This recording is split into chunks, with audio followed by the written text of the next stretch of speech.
Metanoia ministries YouTube ചാനലിലേക്ക് ഏവർക്കും സ്വാഗതം. ഡെലിവറൻസിന് പരിശുദ്ധാത്മാവിൻ്റെ role, the power of the holy spirit, അതാണ് കഴിഞ്ഞ എപ്പിസോഡിൽ നമ്മൾ തുടങ്ങിയത്. ആദ്യം നമ്മൾ സംസാരിച്ച പരിശുദ്ധാത്മാവ് നമ്മൾ സംസാരിക്കുന്ന കാര്യമാണ് പറഞ്ഞത്. കാണാത്തൊരു എപ്പിസോഡ് കാണാം. രണ്ടാമത് പറഞ്ഞത് പരിശുദ്ധാത്മാവ് നമ്മളെ പുതുക്കുന്നു എന്ന് പറഞ്ഞ് അത് പറഞ്ഞു. അതിൻ്റെ ഒരു വാക്യം ഞാൻ വായിക്കാം. തീത്തോസിൻ്റെ പുസ്തകം 3 തീത്തോസിൻ്റെ ലേഖനം 3 6-7 വാക്യം. നാം അവൻ്റെ കൃപയാൽ നീതീകരിക്കപ്പെട്ടിട്ട് പ്രത്യാശപ്രകാരം നിത്യജീവൻ്റെ അവകാശികളായി തീരേണ്ടതിന് പുനർജന്മ സ്നാനം കൊണ്ടും നമ്മുടെ രക്ഷിതാവായ യേശുക്രിസ്തു മൂലം നമ്മുടെ മേൽ ധാരാളമായി പകർന്ന പരിശുദ്ധാത്മാവിൻ്റെ നവീകരണം കൊണ്ടും തന്നെ. അതിനകത്ത് പരിശുദ്ധാത്മാവിൻ്റെ നവീകരണം എന്നുള്ളൊരു വാക്കാണ് ഉപയോഗിക്കുന്നത്.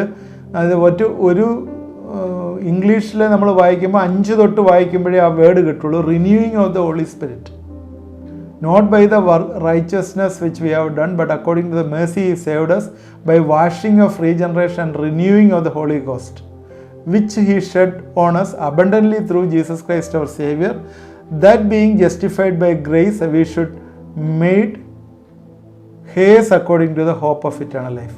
5, 6, 7 വാക്യങ്ങളാണ് ഇംഗ്ലീഷിൽ പറയുന്നത്. ആ renewing of the holy spirit, പരിശുദ്ധാത്മാവിനുള്ള നവീകരണം.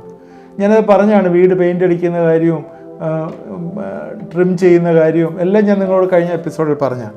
പിന്നെ പരിശുദ്ധാത്മാവ് നമ്മളെ പുതുക്കുന്ന ഏതെങ്കിലും രീതിയിൽ ചെളിയിൽ അകപ്പെട്ടു, അല്ലെങ്കിൽ ഏതെങ്കിലും രീതിയിൽ നമ്മൾ വാഷ് ചെയ്യാനായിട്ടുണ്ടെങ്കിൽ, വാഷ് ചെയ്യുക പറഞ്ഞാൽ നമ്മുടെ മനസ്സിനെ വാഷ് ചെയ്യുക. അതാണ് മനസ്സ് പുതുക്കിയുള്ള രൂപാന്തരം ഡെയിലി ചെയ്യാനായിട്ട് പറയുന്നത്.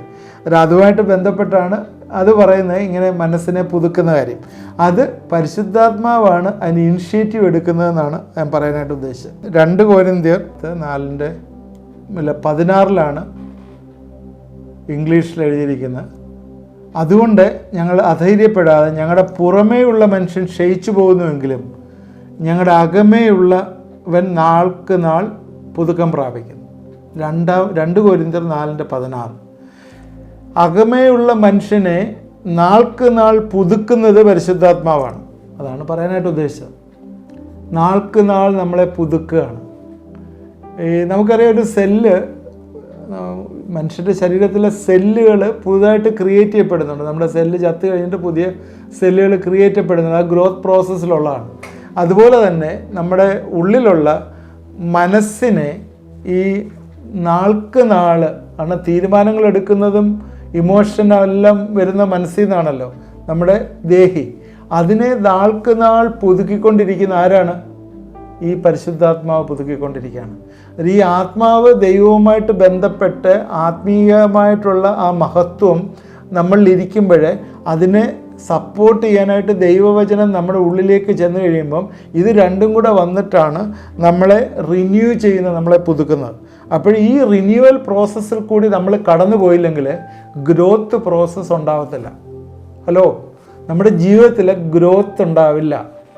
നിങ്ങൾ ആ താഴെ ഒന്ന് ആ കമൻറ്റ് ബോക്സ് ഒന്ന് ടൈപ്പ് ചെയ്തിടും, പുതുക്കം പ്രാപിക്കുക, അല്ലെങ്കിൽ റിന്യൂവൽ ഓഫ് ദ സ്പിരിറ്റ്, ആത്മാവിലുള്ള പുതുക്കം. ഇതൊന്ന് എഴുതിയിടുക. കാരണം അതില്ലെങ്കിൽ നമുക്ക് വളർച്ചയില്ലെങ്കിൽ എന്താണ്? നമ്മുടെ കാലുകളൊക്കെ ഇങ്ങനെയല്ലേ ഫ്രണ്ടിലോട്ടായിരിക്കും, നമ്മുടെ കാലൊന്നും പുറകോട്ടല്ലല്ലോ ഇരിക്കുന്നത്. എന്താ ഉദ്ദേശം? നമ്മൾ മുമ്പോട്ട് നടക്കാൻ അധികം ആഗ്രഹിക്കുന്നത്, പുറകോട്ട് നടക്കാനല്ല, അല്ലല്ലോ. അതുകൊണ്ട് നമ്മുടെ ജീവിതങ്ങൾ പ്രോഗ്രസീവായിട്ട് മുന്നോട്ട് പോകണമെങ്കിൽ, ദൈവത്തിൻ്റെ ഇഷ്ടമനുസരിച്ച് മുമ്പോട്ട് പോകണമെങ്കിൽ അവിടെ ആത്മാവിൻ്റെ പുതുക്കം വേണം. വീണ്ടും നമ്മൾ ഈ ഭാഗത്തേക്ക് വീണ്ടും വരുന്നതാണ്. തൽക്കാലം ഞാൻ അവിടെ നിർത്തിക്കൊണ്ട് വീണ്ടും വരുന്നതാണ്. ഇനിയും നമ്മൾ യോഹന്നാൻ്റെ സുവിശേഷം 4-ാം അധ്യായത്തിലേക്ക് വരുമ്പോൾ 4-ാം അധ്യായത്തിൻ്റെ 14 വാക്യത്തിലാണ് ആദ്യം നിത്യജീവനിലേക്ക് പൊങ്ങി വരുന്ന നീരുറവയായി ഉള്ള പരിശുദ്ധാത്മാവിൻ്റെ കാര്യം നമ്മളവിടെ കാണുന്നത്. ശരിക്കും അത് യേശുക്രിസ്തു ശമര്യക്കാരി സ്ത്രീയോട് പറയുന്ന ഭാഗമാണ്.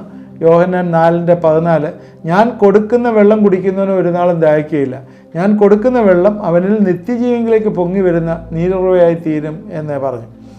അവർ ആ സ്ത്രീ ഉദ്ദേശിച്ചത് പിന്നെ ഇങ്ങനെ വെള്ളം കുടിക്കേണ്ട, വെള്ളം കോരാൻ വരണ്ടല്ല, ഇനി തന്നാൽ മതി എന്നൊക്കെ പറഞ്ഞാലും യേശുവോട് ഉദ്ദേശിക്കുന്നത് ആത്മാവിനെക്കുറിച്ചാണ്, പരിശുദ്ധാത്മാവിനെക്കുറിച്ചാണ്. പിന്നീട് പറയുന്നുണ്ട്, ദാഹിക്കുന്നവരെല്ലാവരും എങ്കിൽ നിന്ന് വരുന്ന കുടിക്കട്ടെ എന്ന് പറയുന്ന ഭാഗം പിന്നീട് അതിൽ പറയുന്നുണ്ട്. അതിൽ എന്താണ് പറയാൻ ഉദ്ദേശിച്ചതെന്ന് പറഞ്ഞാൽ അവിടെ ഒരു നിറയൽ അല്ലെങ്കിൽ ഒരു ഒഴുക്ക് കാണുന്നു പരിശുദ്ധാത്മാവിൻ്റെ നിറയൽ. ഞാൻ എൻ്റെ വാക്യങ്ങളെല്ലാം അങ്ങോട്ട് എടുത്ത് പറയുന്നില്ല. പരിശുദ്ധാത്മാവിൻ്റെ ഒരു നിറയൽ, ഒരു ഒഴുക്ക് അവിടെ കാണുന്നുണ്ട്. അത് ഏറ്റവും ആവശ്യമാണ്. ഈ ദിവസങ്ങളിൽ പരിശുദ്ധാത്മാവിൽ നിറയണം. ഈ പരിശുദ്ധാത്മാവിൽ നിറയുക എന്ന് പറയുമ്പോൾ നമ്മൾ പെട്ടെന്ന് നമ്മൾ ചിന്തിക്കുന്നത് എന്താണ്? ഒരു കുപ്പി ഒഴിഞ്ഞിരിക്കുക, അതിനകത്ത് കുറച്ച് വെള്ളം ഒഴിക്കുക, ഓക്കെ, അതുപോലെ, അല്ലെങ്കിൽ ഒരു ലിക്വിഡ് ഒഴിക്കുക എന്നൊക്കെയുള്ള ചിന്തയാണ് നമ്മുടെ മനസ്സിൽ നിറയുക എന്നൊക്കെ പറയുമ്പോൾ. ഒരു വസ്തു മണൽ കൊണ്ട് ഒരു പാത്രത്തിലിട്ട് നിറയ്ക്കുക, അല്ലെങ്കിൽ അങ്ങനെയൊക്കെയുള്ള ഒരു ചിന്തയാണ് വരുന്നത്. അതല്ല ശരിക്കും പരിശുദ്ധാത്മാവിൽ നിറയാന്ന് പറയാം. പരിശുദ്ധാത്മാവിൽ നിറയാന്ന് പറഞ്ഞാൽ നമ്മൾ മനസ്സിലാക്കേണ്ടത് പരിശുദ്ധാത്മാവിന് അതിൻ്റെ പൂർണ്ണ ആളത്വത്തിൽ നമ്മുടെ ജീവിതത്തിൽ പ്രവർത്തിക്കുക എന്നുള്ളതാണ്. പരിശുദ്ധാത്മാവ് ഒരു വ്യക്തിയാണെന്നുള്ള ആദ്യം നമ്മൾ മനസ്സിലാക്കണം. ഒരു വ്യക്തിയാണ്. പിതാവ്, പുത്ര, പരിശുദ്ധാത്മാവ്, ട്രയൂൺ ഗോഡ്, ദൈവമാണ് പരിശുദ്ധാത്മാവ്, ഒരു വ്യക്തിയാണ്. അത് എന്ന് പറഞ്ഞിട്ടാണ്, ആ പ്രോനൗണിലാണ് ബൈബിളിലെല്ലാം കാണിച്ചിരിക്കുന്നത്, റൂഹ. അപ്പോഴേ ഈ പരിശുദ്ധാത്മാവ് നമ്മളിലെ വസിക്കുകയാണ്. ഈ വസിക്കുമ്പോൾ അതിൽ പ്രൊഡ്യൂസ് ചെയ്യുന്നൊരു പവറുണ്ട്, ദാറ്റ് ഈസ് ദയർ. ആ പവർ എന്ന് പറയുന്നത് പൈശാചിക ലോകത്തെയും അല്ലെങ്കിൽ ഈ ലോകത്തെയും ജയിക്കുന്നൊരു ശക്തിയാണ്. അത് മാത്രം നമ്മൾ ഓർക്കുക, അതിൻ്റെ ഒരു പവറായിട്ട്. അല്ലാതെ ഒരു പവറായിട്ട് നമ്മൾ എപ്പോഴും അത് ചിന്തിക്കരുത്. അതിൽ നിന്ന് പ്രൊഡ്യൂസ് ചെയ്യുന്നൊരു പവറാണ്.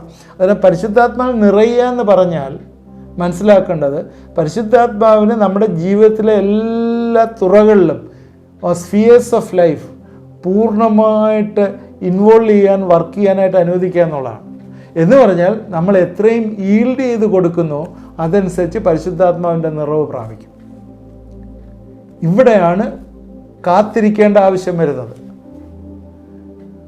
നമ്മൾ ചില സഭകളൊക്കെ പഠിപ്പിക്കുന്നുണ്ട് പരിശുദ്ധാത്മാവിന് വേണ്ടി കാത്തിരിക്കണമെന്ന്. അതിനെക്കുറിച്ച് ഞാൻ നേരത്തെ പറഞ്ഞ എപ്പിസോഡ് 54 മുതൽ 70 വരെ ഉള്ളതിനകത്ത് ഞാനത് ക്ലിയറായിട്ട് പറഞ്ഞിട്ടുണ്ട്. കാത്തിരിക്കുന്ന രണ്ടും വ്യത്യാസമുള്ള കാര്യമാണ്. ബസ് സ്റ്റാൻഡിൽ കാത്തിരിക്കുന്ന, ബസ് വരാൻ കാത്തിരിക്കുന്നതും കല്യാണത്തിന് കാത്തിരിക്കുന്നതും തമ്മിൽ വ്യത്യാസമുള്ളതൊക്കെ ഞാൻ പറഞ്ഞു. കല്യാണത്തിന് വേണ്ടി കല്യാണം ഉറച്ചിട്ട് കാത്തിരിക്കുമ്പം കുറിയടിക്കണം, ആളിനെ വിളിക്കണം, ഇങ്ങനെയൊക്കെയുള്ള എല്ലാ സ്റ്റെപ്പുകളുണ്ട്. അതുകൊണ്ട് പരിശുദ്ധാത്മാവിന് വേണ്ടി കാത്തിരിക്കേണ്ട ആവശ്യമില്ല. പരിശുദ്ധാത്മാവ് നമ്മുടെ ഉള്ളിലേക്ക് വരും, യേശുവിനെ വിശ്വസിക്കുന്ന സമയത്ത് വരും. എന്നാൽ പരിശുദ്ധാത്മാവിന് വേണ്ടി കാത്തിരിക്കേണ്ട എപ്പോഴാണെന്ന് ചോദിച്ചാൽ, പരിശുദ്ധാത്മാവിൽ നിറയാൻ വേണ്ടി നമ്മൾ ദൈവസന്നിധിയിൽ ഈൽഡ് ചെയ്യപ്പെട്ട് പ്രാർത്ഥനയിലും ദൈവത്തിൻ്റെ സാന്നിധ്യത്തിലും ഇരിക്കുമ്പോഴാണ് പരിശുദ്ധാത്മാവ് നമ്മൾ നിറയുന്നത്. അത് രണ്ടും ക്ലിയറാക്കി ഞാൻ അതിനകത്ത് പറഞ്ഞിട്ടുണ്ടായിരുന്നു, ആ എപ്പിസോഡിൽ പറഞ്ഞിട്ടുണ്ടായിരുന്നു. അതുകൊണ്ട് ഇവിടെയും ഞാൻ പറയുന്ന ഇതാണ്, നമ്മളൊരു നിറയലുണ്ടാവണം. പരിശുദ്ധാത്മാവ് നമ്മിൽ കൂടി ഒഴുകുന്ന ഒരു എഫക്റ്റ് ഉണ്ടാവണം. എന്ന് പറഞ്ഞാൽ നമ്മളെ കാണുന്നവർ യേശുവിനെ കണ്ടതിന് തുല്യമാവും. അതാണ് വ്യത്യാസം. പരിശുദ്ധാത്മാവ് എന്ന് പറയുന്ന യേശുവിൻ്റെ യേശു ദൈവമാണ്. അന്നേരം പരിശുദ്ധാത്മാവ് ആ ട്രയൂൺ ഗോഡിൻ്റെ ഒരു പാർട്ടായിട്ടാണ് വരുന്നത്, വേറൊരു റോൾ ആൻഡ് റെസ്പോൺസിബിലിറ്റി. അതിന് നമ്മളെ പരിശുദ്ധാത്മാവിൽ നിറഞ്ഞവരാണെങ്കിൽ നമ്മളെ കാണുമ്പോൾ യേശുവിനെ കണ്ടതുപോലെ ഇരിക്കണം. അല്ലാതെ അന്യഭാഷ മാത്രം പറഞ്ഞുകൊണ്ടിരുന്നാൽ, അന്യഭാഷ പറയേണ്ടതല്ല, അന്യഭാഷ മാത്രം പറഞ്ഞുകൊണ്ടിരുന്നാൽ പരിശുദ്ധാത്മാവ് നിറയുക എന്ന് പറഞ്ഞാൽ അതിനകത്ത് മീനിങ് ഇല്ല. കാരണം ഈ എല്ലാ സമയത്തും ഭവനത്തിൽ ടെസ്റ്റിമണി വേണം, നമ്മുടെ വർക്ക് ചെയ്യുന്ന സ്ഥലങ്ങളിൽ ടെസ്റ്റിമണി വേണം, മാർക്കറ്റിൽ ടെസ്റ്റിമണി വേണം, സഭയിൽ മാത്രം പോരാ ടെസ്റ്റിമണി. ഇന്ന് അങ്ങനെയാണ്. സഭയെ കമ്പാർട്ട്മെൻറ്റലൈസ് ചെയ്തിരിക്കുക. സഭയിൽ ഒരു രീതിയിൽ, മാർക്കറ്റിൽ വേറൊരു രീതിയിൽ, ഭവനത്തിൽ വേറൊരു രീതിയിൽ. അങ്ങനെയല്ല ദൈവം ആഗ്രഹിക്കുന്നത്. എല്ലാ സ്ഥലത്തും നമ്മുടെ ഐഡൻറ്റിറ്റി പരിശുദ്ധാത്മാവായിരിക്കണം. അവിടെയാണ് ഫുൾനെസ് വരുന്നത്. അവിടുന്ന് നമ്മൾ ഒഴുകിക്കൊണ്ടേയിരിക്കും. പരിശുദ്ധാത്മാവ് നമ്മളിൽ നിന്ന് ഒഴുകിക്കൊണ്ടേയിരിക്കും. അപ്പോഴത്തേക്ക് ആളുകളൊക്കെ നമ്മളെ അന്വേഷിച്ച് വരുന്നൊരു സ്റ്റേജിലേക്ക് വരും പരിശുദ്ധാത്മാവിൻ്റെ നിറവ് പ്രാപിക്കുമ്പോൾ. കാരണം ദൈവീകരണം, യേശു ഇരുന്ന സമയത്ത് എല്ലാവരും വന്നില്ലേ? ആളെല്ലാം അവനിൽ നിന്ന് വരുന്ന ലാവണ്യ വാക്കുകൾ കേൾക്കാൻ വന്നു എന്ന് പറഞ്ഞതുപോലെ പരിശുദ്ധാത്മാവ് നിറഞ്ഞ് ഒഴുകുന്ന അനുഭവത്തിലെ ആളുകൾ നമ്മളിലേക്ക് ആകർഷിക്കപ്പെടും. അതാണ് എൻ്റെ വ്യത്യാസം വരുന്നത്. സോ നമ്മളിലെ പരിശുദ്ധാത്മാവ് നിറയണം. ഇത് ഏറ്റവും പ്രധാനമാണ്. എന്തിനാണ്? നമ്മുടെ ഈ നമ്മളെ ഇടിച്ചുകൊണ്ടിരിക്കുന്ന പൈശാചിക ശക്തികളിൽ നിന്നും നമ്മളെ കീഴ്പോട്ട് നോക്കിയിരിക്കുന്നതൊക്കെ ഡെലിവറൻസ് പ്രാപിപ്പാൻ. അപ്പോഴേ മൂന്നാമത്തെ കാര്യം, പരിശുദ്ധാത്മാവിൻ്റെ നിറയൽ. ബൈബിളിൽ ഒരുപാടിടത്ത് വാക്യങ്ങളുണ്ട്, ഞാൻ വായിച്ച് സമയം കളയുന്നില്ല. എഫേസ്യറിലുണ്ട്, അതിൽ യേശുക്രിസ്തു പറഞ്ഞ് ദാഹിക്കുന്ന ഏവനും എന്നിൽ നിന്നൊന്ന് കുടിക്കട്ടെ എന്ന് പറയുന്നു. ഇങ്ങനെ ഒരുപാടെടുത്ത് എസ്കേൽ പ്രവചനത്തിലുണ്ട്, നിറയുക, മുങ്ങിത്താഴുക ഒക്കെ പറയുന്നുണ്ട്, എല്ലാം പറയുന്നുണ്ട്. ഞാൻ ഈ വാക്കുകളൊന്നും എടുക്കുന്നില്ല. ഇന്ന് മനുഷ്യർക്കെല്ലാം ഉള്ളൊരു പ്രയാസം എന്ന് പറഞ്ഞാൽ, ഈ ലോകത്തിൽ ജീവിക്കുമ്പോൾ ജഡത്തിൻ്റെ പ്രവൃത്തികൾക്ക് അധീനരായിത്തീരുന്നു എന്നുള്ളതാണ്. റോമർക്കെഴുതിയ ലേഖനം നമ്മൾ പഠിച്ച സമയത്ത് നമ്മളതെല്ലാം ക്ലിയറായിട്ട് പറഞ്ഞതാണ്. നമ്മൾ വസിക്കുന്ന പാപത്തിൻ്റെയും മരണത്തിൻ്റെയും പ്രമാണം, ഈ പാപത്തിൻ്റെയും മരണത്തിൻ്റെയും പ്രമാണത്തിൽ നിന്ന് നമ്മളെ ക്രിസ്തു ജീവൻ്റെ ആത്മാവിൻ്റെ പ്രമാണത്തിലേക്ക് മാറ്റി. അത് റോമർക്കെഴുതിയ ലേഖനം 8-ാം അധ്യായത്തിൽ അതിനെക്കുറിച്ചെല്ലാം പറയുന്നുണ്ട്. ഞാൻ ആ 8-ാം അധ്യായം നമ്മൾ പഠിച്ചു കഴിഞ്ഞ സമയത്ത് നമ്മളതിനെക്കുറിച്ച് പറഞ്ഞതാണ്. ജഡസ്വഭാവവും ആത്മസ്വഭാവവും തമ്മിലുള്ള കമ്പാരിസണും എല്ലാം പറഞ്ഞാണ്. അതുകൊണ്ട് ഈ പാപസ്വഭാവവും ഈ മരണത്തിൻ്റെ പ്രമാണത്തിൽ നിന്നും ദൈവം നമ്മളെ സ്വാതന്ത്ര്യം വരുത്തി ഇന്ന് നമ്മൾ ആത്മാവ് നമ്മുടെ ഉള്ളിലിട്ടിരിക്കുകയാണ്. അതുകൊണ്ട് നമ്മൾക്ക് ഇപ്പോഴും മരണത്തിൻ്റെ ചിന്തയല്ല, ജീവൻ്റെയും സമാധാനത്തിൻ്റെയും ചിന്തയാണ് എന്ന്. അതുകൊണ്ട് ജഡസ്വഭാവത്തിലുള്ളവർക്ക് ദൈവത്തെ പ്രസാദിപ്പാൻ കഴിയുകയില്ല. നിങ്ങളോ ആത്മാവ് നിങ്ങൾ വസിക്കുന്നതിനാൽ നിങ്ങൾ ദൈവത്തിനുള്ളവരാണ് എന്നുള്ളതാണ് പറഞ്ഞത്. പൗലോസിൻ്റെ ഭാഷയിൽ റോമർക്കെഴുതിയ ലേഖനം 7-ാം അധ്യായത്തിൻ്റെ 9 മുതൽ 24 വരെയും ഇത് തന്നെ പറയുന്നുണ്ട്. ന്യായപ്രമാണത്തിൻ്റെ കീഴിൽ എനിക്ക് എൻ്റെ അവയവങ്ങൾ പോരാടുന്ന വേറൊരു പ്രമാണം കാണുന്നു എന്നെല്ലാം പറഞ്ഞിട്ടാണ്, അയ്യോ ഞാൻ അരിഷ്ട മനുഷ്യൻ, മരണത്തിന് അധീനമായ ശരീരത്തിൽ തന്നെ ആർ വിടുവിക്കും എന്നൊക്കെ പറഞ്ഞിട്ടാണ് 8-ാം അധ്യായത്തിൽ കയറിയിട്ട് ആത്മാവിൻ്റെ പ്രമാണം നമുക്ക് പറയുന്നത്. ഒരു ജഡം നമ്മിലുണ്ട്, അതുകൊണ്ട് നാം ജഡത്തിൽ ജീവിക്കരുത്, ആത്മാവിൽ ജീവിക്കണം. ഓരോ മിനിറ്റിലും നമ്മൾ ജഡത്തിൽ നിന്ന് ജയം പ്രാപിച്ച് ജീവിക്കണം. ഇവിടാണ് ആത്മാവിൻ്റെ ആവശ്യമുള്ളത്. ഈ പാപത്തിൻ്റെയും മരണത്തിൻ്റെയും പ്രമാണത്തിൽ നിന്ന് ആത്മാവിൻ്റെ പ്രമാണത്തിലേക്ക് നമ്മളെ ദൈവം കൊണ്ടുവന്നിരിക്കുന്നെങ്കിൽ അവിടെ ഒരു വിജയം നമ്മൾ ഏറ്റെടുക്കേണ്ട ഉത്തരവാദിത്വം നമുക്കുണ്ട്. അതെന്താ ചെയ്യേണ്ടത്? നമ്മൾ നമ്മുടെ ജഡത്തിൻ്റെ പ്രവൃത്തികളെ മരിപ്പിക്കണം. ജഡത്തിൻ്റെ പ്രവൃത്തികളെ മരിപ്പിച്ചെങ്കിൽ മാത്രമേ ആത്മാവിൻ്റെ പ്രവൃത്തികൾക്ക് നമുക്ക് ചെയ്യാനായിട്ട് പറ്റുള്ളൂ. അതുകൊണ്ട് വോളണ്ടറി ആയിട്ട് വിൽഫുള്ളായിട്ട് നമ്മൾ അതിനകത്ത് അങ്ങനെ ചെയ്യണം, നമ്മൾ ചെയ്യേണ്ട ഒരു കാര്യമാണ്. ഇവിടാണ് നമ്മുടെ വിശുദ്ധീകരണ പ്രക്രിയ നടക്കേണ്ടത്. വിശുദ്ധീകരണ പ്രക്രിയ നടക്കേണ്ടത് ജഡത്തിൻ്റെ പ്രവൃത്തികളെ മരിപ്പിക്കുമ്പോഴാണ്. അത് നമ്മളെ കൊണ്ട് പറ്റത്തില്ല, നമ്മൾ വസിക്കുന്ന ആത്മാവാണ് അത് ചെയ്യുന്നത്. അതുകൊണ്ട് ഞാൻ 4-ാമത്തെ പോയിൻ്റായിട്ട് പറയാനായിട്ട് ഉദ്ദേശിച്ചത്, ആത്മാവിൻ്റെ പ്രവർത്തനം, അത് ശക്തി എന്ന് പറയുന്നത് നമ്മുടെ ജഡത്തെ കൊല്ലുക, ജഡത്തിൻ്റെ പ്രവൃത്തിയെ മരിപ്പിക്കുക എന്നുള്ളതാണ്. ഇന്ന് പല ആളുകളും, എന്നെ കേൾക്കുന്ന പല ആളുകളും ജഡത്തിൻ്റെ പ്രവൃത്തിയിൽ വീണ്ടും വീണു പോകുന്ന അനുഭവങ്ങളുണ്ട്. എന്നുവെച്ചാൽ വീണ് കിടക്കുകയാണ്. അത് മാത്രമല്ല, ഏറ്റുപറഞ്ഞ് ഉപേക്ഷിച്ച പാപങ്ങൾ വീണ്ടും ചെയ്തുകൊണ്ടേയിരിക്കുകയാണ്. അതെന്താണ് കാരണം? അവരുടെ ഉള്ളിലുള്ള ആൾ മരിച്ചിട്ടില്ല, ഇപ്പോഴും പാപത്തിൻ്റെയും മരണത്തിൻ്റെയും കീഴിലാണ് ഇരിക്കുന്നത്. ഞാൻ പല ആളുകളും പറഞ്ഞു കേട്ടിട്ടുണ്ട്, അത് എനിക്കത്രയും അങ്ങോട്ട് കൺവിൻസ്ഡ് ആയിട്ടില്ല. അവസരം കിട്ടാത്തതുകൊണ്ടാണ് പാപം ചെയ്യാത്തത്. അവസരം കിട്ടാത്തതുകൊണ്ടാണ് പാപം ചെയ്യാത്തത്. ക്രിസ്ത്യാനിയെ സംബന്ധിച്ചിടത്തോളം അങ്ങനെ പറയാനായിട്ട് പാടില്ല. അവസരം കിട്ടിയാലും പാപം ചെയ്യരുത്. അവസരം കിട്ടിയാലും പാപം ചെയ്യരുത്. അവിടെയാണ് വ്യത്യാസം. ശരിക്കും കൊണപ്പെട്ട ക്രിസ്ത്യാനിയും കൊണപ്പെടാത്ത ക്രിസ്ത്യാനിയും തമ്മിലുള്ള വ്യത്യാസം അതാണ്. ശരിക്കും വീണ്ടും ജന്മം പ്രാപിച്ച് ദൈവാത്മാവ് വസിക്കുന്ന ഒരു വ്യക്തി അവസരം കിട്ടിയാൽ പാപം ചെയ്യത്തില്ല. കാരണം അവനറിയാം ദൈവം എല്ലാം കണ്ടുകൊണ്ടിരിക്കുകയാണ്, ദൈവം ഉയരത്തിൽ നിന്നെല്ലാം കണ്ടുകൊണ്ടിരിക്കുക. കൊണപ്പെടാത്തവൻ എന്താ വിചാരിക്കുന്നത്? ആരും കാണുന്നില്ലല്ലോ, അങ്ങ് ചെയ്യാം. ഇവിടെയാണ് രഹസ്യ പാപങ്ങൾ വന്നു ചേരുന്നത്. രഹസ്യ പാപം എന്ന് പറഞ്ഞാൽ ആരും കാണാതെ ചെയ്യുന്ന പാപം. ഒരുപാട് പാപങ്ങളുണ്ടല്ലോ രഹസ്യ പാപം. അതിൽ നിന്ന് വിടുതലിന് വേണ്ടി അനേകം ആളിൽ നിന്ന് പ്രാർത്ഥിക്കുന്നുണ്ട്. രഹസ്യത്തിൽ മദ്യം കഴിക്കുക, ആരും അറിയാതെ പോയി ബാക്കിയുള്ള കാര്യങ്ങളൊക്കെ ചെയ്യുക. അതൊക്കെ ദൈവിക പ്രമാണത്തിന് വിരോധമാണ്. ഒരു വീണ്ടും ജനിച്ച വ്യക്തി അത് ചെയ്യാൻ പാടില്ല. അത് മാത്രമല്ല, വീണ്ടും ജനിച്ച വ്യക്തി അതിൽ തന്നെ എൻജോയ് ചെയ്യുന്നെങ്കിൽ അവൻ വീണ്ടും ജനിച്ചോ എന്ന് വീണ്ടും ചോദിക്കണം. കാരണം അവൻ്റെ തലയിലുള്ള നോളജുള്ള ഹൃദയത്തിൽ വന്നിട്ടില്ല, രൂപാന്തരം വന്നിട്ടില്ല. പിശാചിന് ഗേറ്റ് വേ ഉണ്ടാക്കി ആ പിശാച് ഒരുപാട് സാധനങ്ങളൊക്കെ കൊണ്ടിട്ടിരിക്കുക.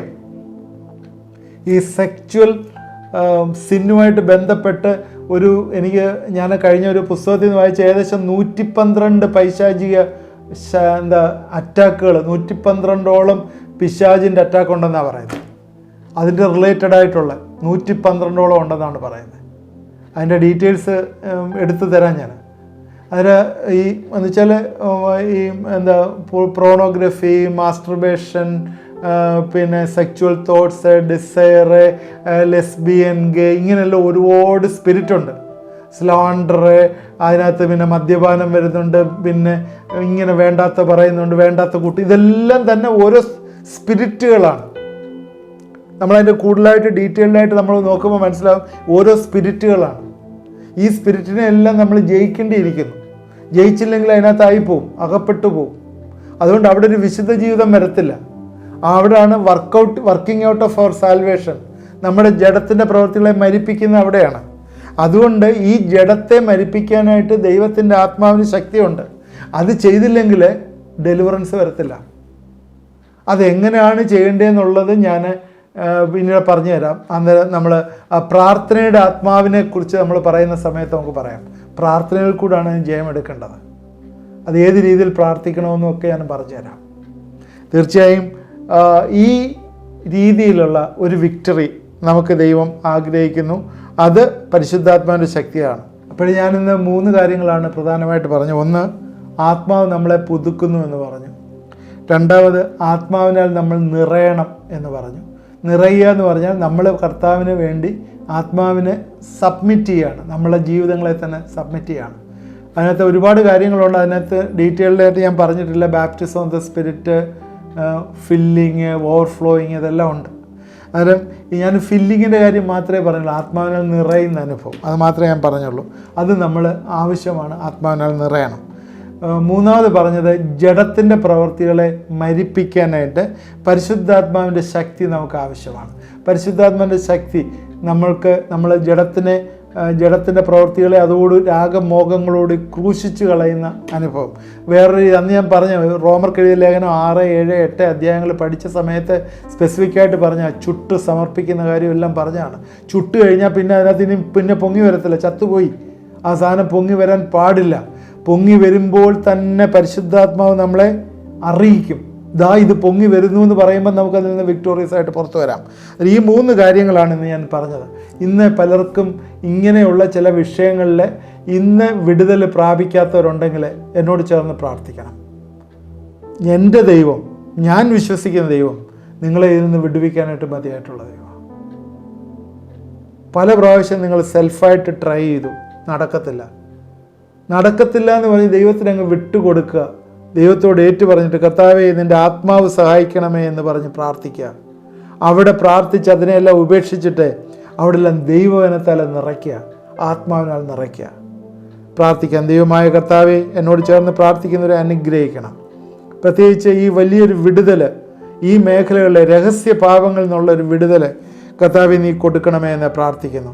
പുതുക്കേണ്ടിടത്തെല്ലാം പുതുക്കണം. ഇടിഞ്ഞു കിടക്കുന്ന മതിലുകളെ നീ പണിയണം കർത്താവേ. അവരിലൊക്കെ പരിശുദ്ധാത്മാവിൻ്റെ ആവാസവും പരിശുദ്ധാത്മാവിൻ്റെ നിറവും വന്നു ചേരട്ടെ എന്ന് പ്രാർത്ഥിക്കുന്നു. എല്ലാ ഡാർക്ക് ഫോഴ്സസും യേശുവിൻ്റെ നാമത്തിൽ മാറിപ്പോകട്ടെ എന്ന് പ്രാർത്ഥിക്കുന്നു. എല്ലാ പൈശാചിക കെട്ടുകളും യേശുവിൻ്റെ നാമത്തിൽ പൊട്ടിമാറട്ടെ എന്ന് പ്രാർത്ഥിക്കുന്നു. എല്ലാ ഈവിൾ സ്പിരിറ്റും കർത്താവിൻ്റെ നാമത്തിൽ ഇപ്പോഴേ വിട്ടുപോകട്ടെ എന്ന് പ്രാർത്ഥിക്കുന്നു. ദൈവമേ, അനേകം അഡിക്ഷൻസ് ഉണ്ടല്ലോ കർത്താവേ. ഏതൊക്കെ രീതിയിലുള്ള അഡിക്ഷൻസാണ്, അതിനകത്തെല്ലാം വർക്ക് ചെയ്യുന്ന അനേകം ആത്മാക്കളുണ്ട്. യേശുവിൻ്റെ നാമത്തിൽ ഞങ്ങൾ ഇത് കണ്ടുകൊണ്ടിരിക്കുന്നവരുടെയൊക്കെ ജീവിതത്തിൽ നിന്ന് അതെല്ലാം ഫലസിച്ച് അതിനെ പുറത്താക്കി പ്രാർത്ഥിക്കുന്നു. നീ ഞങ്ങൾക്ക് തന്നിരിക്കുന്ന അടിന് തന്നിരിക്കുന്ന അധികാരത്തിൽ ഞങ്ങളത് ഏൽപ്പിക്കുന്നു കർത്താവേ. സ്തോത്രം. ഈ ദിവസങ്ങളിൽ ഇതിന് വലിയ ക്രിയേറ്റീവ് മിറക്കിൾ അവിടെയൊക്കെ ജീവിതത്തിൽ ഉണ്ടാവട്ടെ. എല്ലാം ഉപേക്ഷിക്കപ്പെടുവാനായിട്ട് കർത്താവെ നീ അവരെ പഠിപ്പിക്കണമേ, സഹായിക്കണമേ. ഒരു സ്വസ്ഥത, ഒരു സന്തോഷം ഭവനത്തിൽ വന്നു ചേരട്ടെ എന്ന് പ്രാർത്ഥിക്കുന്നു. എന്നോട് ചേർന്ന് പ്രാർത്ഥിച്ചവരെ അനുഗ്രഹിച്ച ഓർത്ത് സ്തോത്രം. യേശു ക്രിസ്തുവിൻ്റെ നാമത്തിൽ പ്രാർത്ഥിക്കുന്നു, കേൾക്കണമേ. ആമേൻ. തുടർമാനമായിട്ട് വാച്ച് ചെയ്യണം. നിങ്ങളുടെ കമൻറ്റുകൾ കമൻറ്റ് ബോക്സിൽ ഇടുക. നിങ്ങളുടെ ഫ്രണ്ട്സിന് ഇത് ഷെയർ ചെയ്ത് കൊടുക്കുക. എല്ലാ ദിവസവും 9 തൊട്ട് 10 മണി വരെ നിങ്ങളുടെ ഡിവൈസിൽ ഇത് കിട്ടുന്നതാണല്ലോ. തുടർമാനമായിട്ട് കാണണം. നിങ്ങളെ പ്രയർ റിക്വസ്റ്റുകൾ വാട്സാപ്പ് നമ്പറിൽ അയച്ചു തന്നാൽ നിങ്ങൾക്ക് വേണ്ടി പ്രാർത്ഥിക്കുന്നതാണ്. ദൈവം നമ്മളെ എല്ലാവരെയും അനുഗ്രഹിക്കും.